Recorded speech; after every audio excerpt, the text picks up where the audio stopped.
Magnus Carlsen est réputé imbattable. Pourtant, que se passerait-il s'il devait affronter celui qui va devenir le plus jeune champion du monde d'échecs de tous les temps? Février 2024, nous sommes en Allemagne.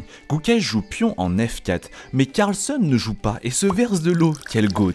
Oh, mais ce n'est pas la position initiale des échecs habituels. On joue ici à une variante du jeu, le freestyle chess, où les pièces sur la première rangée sont placées de façon aléatoire. Et le Norvégien qui ne joue toujours pas, il ajuste ses pièces à la place. Ah, et il joue finalement pion en C6. Pour attaquer le pion F4 que l'Indien défend avec pion en G3.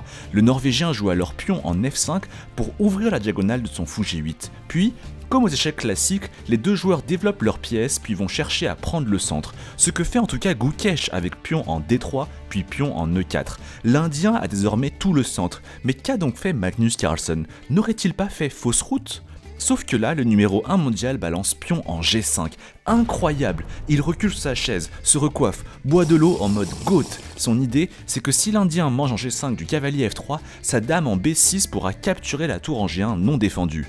Gukesh est la tête dans ses mains, mais mange finalement en G5 de son pion F4. Sauf que Magnus a un autre plan, il joue cavalier E6 puis développe son fou en F7, et après le coup fou B3 de Gukesh, Carlsen joue petit roc incroyable. C'est la particularité du freestyle chess. Les rocs sont parfois très excentriques. Regardez comment le roi noir s'est déplacé d'aussi loin. Et après les coups dame C2 et A5, on a les pions de Magnus qui déferlent sur le roi de Gukesh. Gukesh contre alors avec E5 pour attaquer le cavalier D6, mais Magnus ne défend pas le cavalier et contre avec fou en G6 pour attaquer la dame C2. Sauf que Gukesh avait un plan de prévu, il joue fou prend E6 puis dame B3 et tout d'un coup le pion E6 et le cavalier D6 du Norvégien sont attaqués simultanément.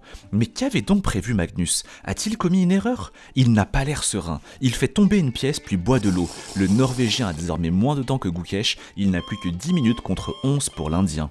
Oh, et Carlsen joue finalement cavalier B7, Gukesh mange 6, puis tour F7 joué par Magnus, et tout d'un coup, on a l'impression que Gukesh ne peut plus rien faire, et que le cavalier B7 du Norvégien va débarquer en C5, puis en D3 pour faire une fourchette. La position semble être totalement renversée, c'est incroyable.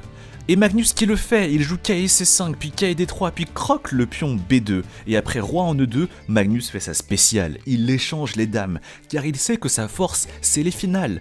Puis il joue tour C8 qui attaque le cavalier C6 tout en gardant un œil sur le pion C3 derrière. Gukesh joue E6 mais Magnus joue fou H5, échec intermédiaire, puis tour en G7. Gukesh doit sauver son cavalier mais il perd son pion en G5. Magnus semble confiant, il se sert un verre d'eau et boit de façon confiante. Gukesh n'a plus que 3 minutes à la pendule, c'est chaud. Oh, et l'Indien qui joue roi en D4, la dinguerie, mais ne serait-ce pas trop dangereux de mettre son roi en plein milieu de l'échiquier comme ça? Carlsen essaye d'en profiter avec tour en D8, échec, mais Gukesh s'interpose avec cavalier D7, puis après fou en G4, le futur champion du monde enchaîne avec tour E5, mais Carlsen joue tour en G6, et on a l'impression que le pion E6 est attaqué 2 fois et va tomber. Sauf que là, Gukesh joue un coup incroyable, tour en D5, c'est phénoménal. L'idée est que si le Norvégien récupère le pion E6 avec son fou, Gukesh va jouer cavalier F6, échec à la découverte, puis va capturer la tour D8 avec sa tour en D5, c'est incroyable. Gukesh retrousse ses manches pour montrer qu'il est prêt au combat, et Carlsen commence soudainement à regarder dans le vide et hausse les sourcils, il est totalement sous le choc. Il joue roi en G7, mais Gukesh enchaîne avec cavalier E5, les tours s'échangent, Magnus récupère le pion E6 puis joue tour en H6 attaquant le pion H2. Gukesh n'a plus que 51 secondes, c'est chaud, l'Indien joue tour en B1 attaquant le cavalier, puis mange le pion en B5 faisant du pion C3 un dangereux pion passé, s'il va en C8 il va se transformer en dame.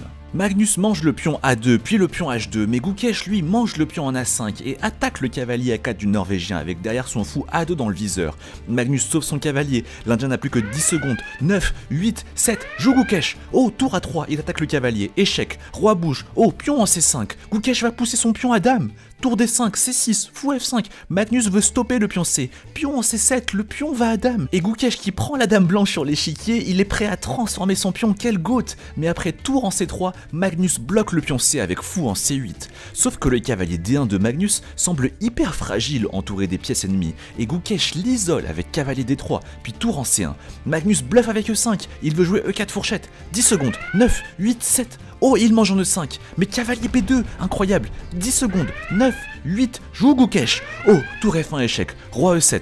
L'Indien ne peut pas manger en B2 car son cavalier E5 serait en prise. C'est pour cela qu'il joue KC6, puis tour F6 échec. Et finalement, cavalier prend B2, il a une pièce de plus. Et il se retrousse les manches, il sait qu'il est gagnant. Magnus qui fait la grimace. Oh, fou B7, il a joué avec 1 seconde à la pendule et s'excuse. Gukesh recule son cavalier pour mieux les ramener avec cavalier C4, puis cavalier D6. Magnus joue fou en H1, Gukesh réfléchit, mais Magnus a l'air désabusé. Cavalier A6, roi A8 et cavalier B5, et Magnus qui tend la main pour abandonner, marquant la fin du duel opposant le numéro 1 mondial à celui qui est désormais le champion du monde d'échecs.